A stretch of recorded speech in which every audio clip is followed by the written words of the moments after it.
আসসালামু আলাইকুম রহমতুল্লাহি ওবরকাতুহ। প্রিয় শ্রোতা বন্ধুরা, গুনাহ এবং ঋণ দুইটি মানুষের জন্য যন্ত্রণাদায়ক। গুনাহের কারণে মানুষকে দুনিয়া পরকাল দুই জগতেই ভুগতে হবে। গুনাহের জন্য পরকালে যন্ত্রণাদায়ক শাস্তিও নির্ধারিত। দুনিয়াতেও গুনাহের কারণে মানুষ বিভিন্ন সমস্যার সম্মুখীন হয়ে থাকে। এর মধ্যে অন্যতম হলো অন্তরের অশান্তি, জীবনে বরকত কমে যাওয়া, ঋণে পতিত হওয়া।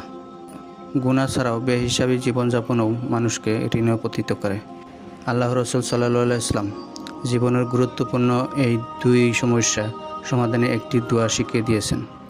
এই হাদিসে হযরত আয়েশা রাদিয়াল্লাহু আনহা বর্ণিত, নবী সাল্লাল্লাহু আলাইহি ওয়াসাল্লাম এই দোয়াটি পড়তেন: আল্লাহুম্মা ইন্নী আউযু বিকা মিনাল কাসালি ওয়াল হারামি ওয়াল মাসামি ওয়াল মাগরামি ওয়া মিন ফিতনাতিল কাবরি ওয়া আযাবিল কাবরি ওয়া মিন ফিতনাতিন নারি ওয়া আযাবান নারি ওয়া মিন শাররি ফিতনাতিল গিনা ওয়া আউযু বিকা মিন ফিতনাতিল ফাকরি ওয়া আউযু বিকা মিন ফিতনাতি মাসিহাত দাজ্জাল।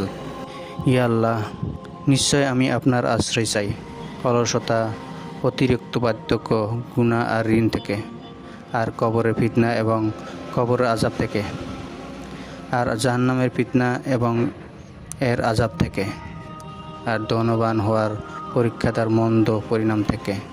আমি আরও আশ্রয় চাই দরিদ্রের অভিশাপ থেকে। আমি আরও আশ্রয় চাই মসিহিদ দাজ্জালের ফিতনা থেকে। ইয়া আল্লাহ, আমার গুনাহের দাগগুলো থেকে আমার অন্তরকে বরফ ও শীতল পানির দ্বারা ধুয়ে পরিষ্কার করে দিন এবং আমার অন্তরকে সমস্ত গুনাহের ময়লা থেকে এমনভাবে পরিষ্কার করে দিন যেভাবে আপনি সাদা কাপড়কে ময়লা থেকে সাফ করার ব্যবস্থা করে থাকেন। আমার গুনাহগুলোর মধ্যে এতটাই দূরত্ব করে দিন যত দূরত্ব আপনি দুনিয়া পূর্ব ও পশ্চিম প্রান্তের মধ্যে সৃষ্টি করিয়েছেন।